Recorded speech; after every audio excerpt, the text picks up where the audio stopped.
अस्सलामुअलैकुम प्यारे नाजरीन, दोस्तों, मुअज़्ज़ज़ सामीन, भाइयों और बहनों। प्यारे नाजरीन, ये जो तावीज़ आप देख रहा हो, ये दुश्मन के लिए ये तावीज़ इस्तेमाल होती है ना। ये तावीज़ से भी 10 तरह काम ले सकती है। मैं अभी सिर्फ दुश्मन को तकलीफ़ देने का तरीका मैं बताऊंगी, ठीक है ना। तकलीफ़ देना, जान से नहीं मारना, और सिर्फ तकलीफ़ देने का तरीका मैं बताऊंगी। ये तावीज़ से 10 तरह 10 तरह यानी 10 तरह काम ले सकती है। मैं सिर्फ अभी एक तरह का काम बताऊंगी। ये तमतुमे हिंदी का तावीज़ है। ये कदीम एक अमलियात का बुक है, तमतुमे हिंदी, इसका अमल है, ठीक है ना।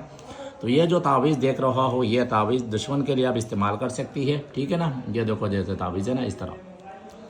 तो अभी कैसे करना है मैं अभी बताऊंगी। तो पहले मैं एक बात मैं ऐलान कर रहा हो, जो भाई और बहन किसी धर्म का हो, अमलिया तावीज़ा तंत्र मंत्र सीखना है, मेरे साथ आप रब्ता कर सकते हैं। मेरी व्हाट्सअप नंबर स्क्रीन पर है।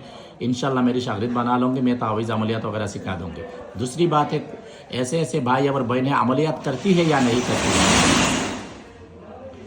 जो तावीज़ात का किताब वगैरह स्टडी करने का ख्वाहिश है या किताब से अमल वगैरह करना चाहती है, मेरी खुद का लिखा 24 बुक है। मेरी खुद का लिखा 24 बुक है। ये मेरी पूरा ज़िंदगी का जितना भी मुजरब अमल है, और ज़िंदगी में जितना भी अमल किया है, और ज़िंदगी में जो कुछ मिला है, और हज़ारों हज़ारों किताब स्टडी करने के बाद जो मुजरब वगैरह है, बड़ी ख़ास जादू टूने का, तावीज़ तंत्र मंत्र का है, वो सारे चीज़ और मेरी ख़ानदानी सारे चीज़ मेरी ये 24 बुक में मैं उठा लिया है, मैं लिख लिया है। ये इतना ख़ास बुक है, आज तक मैं इस तरह किताब का कोई अमल मेरी वीडियो में नहीं डाला। तो इंशाल्लाह ये बुक आप लेना चाहती है, ये उर्दू ज़बान का बुक है, मेरे साथ ज़रूर रब्ता करें। इंशाल्लाह इजाज़त के साथ मिलेगा। तो ये बुक इजाज़त से साथ चलेगा, ये इजाज़त में दे दूँगी, उससे भी आप काम ले सकती है इंशाल्लाह। तो अभी आई यह अमल के तकरीब। ये दुश्मन को तकलीफ़ देने के लिए ये जो तावीज़ है ना, ये बड़ी ख़ास एक तावीज़ है, और बड़ी ज़बरदस्त और बड़ी अजीब एक तावीज़ है। तो क्या करना है पहले समझ लो। असल बात वही है, अमलिया तावीज़ात जो चीज़ होती है ना, वो कम टाइम में समझाना बहुत मुश्किल हो जाती है, ठीक है ना। इसलिए मैं अभी सिद्धांत लिया है, मैं अभी इरादा किया है, मैं इस तरह लाइव वीडियो बनाऊंगी तो आप लोगों को आसानी से समझ में आ जाएगा, तावीज़ वगैरह सब समझ में आ जाएगा। और मेरी जो तावीज़ है ना, ये सारे तावीज़ मेरी फेसबुक जो पेज है ना, या मेरी फेसबुक जो ग्रुप है ना, वो उस ग्रुप में अपलोड कर दूँगी इंशाल्लाह। वो लिंक मैं आपको बताऊँगी इंशाल्लाह, ठीक है ना। अच्छा, लिंक बताऊँगी इंशाल्लाह इस वीडियो की कमेंट्स में। इस वीडियो के कमेंट्स में मैं लिंक डाल दूँगी इंशाल्लाह, ठीक है ना। इस वीडियो के कमेंट्स में डाल दूँगी।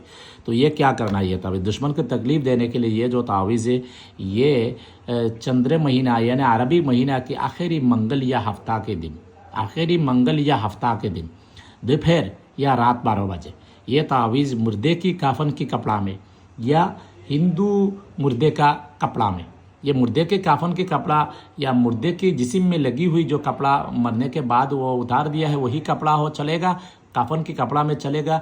हिंदू इंसान के जिस्म में जो कपड़ा है वही चलेगा। मरने के टाइम जो कपड़ा वो इस्तेमाल करवाती है वो कपड़ा भी होगा तो चलेगा। ये तावीज़ जो है ना, वो काली पेन से ये कपड़ा में ये जो तावीज़ है ना, ये तावीज़ पहले स्ट्रक्चर बना लो, उसके बाद ये आप तावीज़ लिख लेना, ठीक है ना। तावीज़ लिखने के बाद ये इस जगह में दुश्मन का नाम, उनका माँ का नाम लिखना है, ठीक है। यही जगह में दुश्मन का नाम, माँ का नाम लिखना है, काली पेन से लिखना है, ठीक है ना। 2 तावीज़ लिखना है। लिखने के टाइम काली कपड़ा जिस्म पर लगाना, काली बखूर यानी ये जो काली मिर्च, इंसान की सर की बाल, लहसुन की सूखी हुई छिलका, प्याज यानी बसल जो प्याज की सूखी हुई छिलका से आप बखूर दो, ठीक है ना। बखूर देने के बाद ये तावीज़ लिखना शुरू करो। तावीज़ लिखने के टाइम अच्छी से आसानी से आराम से बैठकर आप लिखना है, कोई दिल में कुछ नहीं, डर खौफ कुछ नहीं है ना। पहले आप जिस्मानी हिसार कर लो, उसके बाद लिखो। तावीज़ लिखने के टाइम जो आपकी मुँह है ना, वो सूरज जिधर से निकलती है ना, इसी तरह मुँह करके आप लिखो, ठीक है ना। रात 12 बजे या दिन 12 बजे आखिरी मंगल या हफ्ता में निकला है। तो तावीज़ लिखने के बाद बस ये तावीज़ तैयार हो गई है। उसके बाद वो दोनों कपड़ा अच्छी तरह धागे वगैरह से, काली धागा से आप काली और कुछ काली कपड़ा में लपेट लो। काली कपड़ा और काली धागा से ये जो कपड़ा में या मुर्दे के कपड़ा में लिखा है ना, अच्छी तरह आप भी ये तावीज़ की तरह छुटा करके बना लेना, इस तरह बना लेना। ये देखो इस तरह बना लेना, ठीक है ना। बनाने के बाद काली कपड़ा और काली धागा से इस तरह आप लपेट लेना। बस लपेटने के बाद भी ये आपकी काम तैयार है, ठीक है ना। ये आपके काम तैयार है। बस उसके बाद ये क्या करना है, एक तावीज़ आपकी 4 रास्ते की मोड में, जैसा देखो ये 1 2 3 4 ABCD, इसी जगह में आप 4 रास्ते के बीच में एक तावीज़ दफन कर दो। जिस जगह में दफन करो वो आपको याद रखना है किस जगह पे दफन किया है, बाद ये तावीज़ उठाना पड़ेगा, ठीक है ना।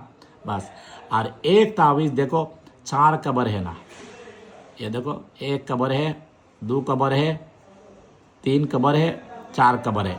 इस तरह 4 कबर आप ढूंढ लो, उसके बाद बीच में एक तावीज़ दफन कर दो। ये जगह याद रखना है, बाद ये तावीज़ उठाना पड़ेगा। ये 2 जगह में 2 तावीज़ आप जिस दिन लिखा है इसी दिन में इसी टाइम में, जैसा दिन 12 बजे लिखा है, दिन 12 बजे के बाद ये तावीज़ 2 जगह में दफन कर दो।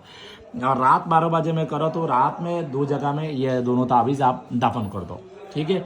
दफन करने के टाइम आप इस कब्र में आप हुक्म लगाना है, ये कब्र वाले जिन्नात और हमजाद, कब्र वाले जिन्नात और हमजाद, मैं ये तावीज़ दफन कर रहा हूँ, मैं हफ्ता के बाद ये तावीज़ उठा कर लाऊंगी, मेरे काम होना चाहिए। इस जगह में दफन करने के टाइम भी इसी तरह आप बोलना है। तो सबसे बेहतर तरीका होती है ना, आप ये तावीज़ रात में लिखो और रात में दफन करो, तो कोई आपको नहीं देखेगा। दिन में तावीज़ दफन करेगा, इसी जगह में दबाएगा तो कोई इंसान दूर से देखेगा तो बाद उठा लेगा और उसके बाद फितना झगड़ा वगैरह शुरू हो जाएगा, ऐसा कुछ हो सकता है। इसलिए रात भी लिखो, रात में दफन करो। लिखने के टाइम आप किसी के साथ बातचीत नहीं करो, और ये जो लिखने के टाइम किसी के साथ बातचीत वगैरह नहीं करो। उसके बाद भी आप ये तावीज़ जब दफन करने जाओ तो आपको हिसार वगैरह करके दफन करने जाओ। जैसा आज जिस दिन दफन किया है, अगली हफ्ता इसी दिन ये दोनों तावीज़ उठा कर लाना है। दोनों तावीज़ आप उठा कर लाना है।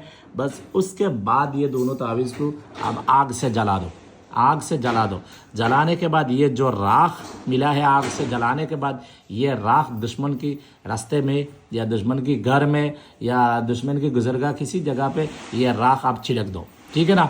जब ये दुश्मन इसी राह के ऊपर भी आना जाना करेगा तो उसके साथ एक जिन्नात सवार हो जाएगा, ठीक है ना, शयातीन सवार हो जाएगा, तो वो जिन्नात उसको तकलीफ देना शुरू कर देगा, ठीक है ना। जब ये तावीज़ का असर आपको ये तावीज़ का असर ख़त्म करना है तो ये इस तरह एक तावीज़ सफ़ेद पेपर पर लिखो। सफ़ेद पेपर में लिखने के बाद ये तावीज़ सिर्फ जला लो। जलाने के बाद ये राख दोनों ये राख जो इंसान की गुजरगाह में आप फेंक दिया है ना, इसी जगह में ये राख फेंक दो, वह असर माने ख़त्म हो जाएगा, ठीक है ना। तो ये बहुत सोच समझ कर करना है।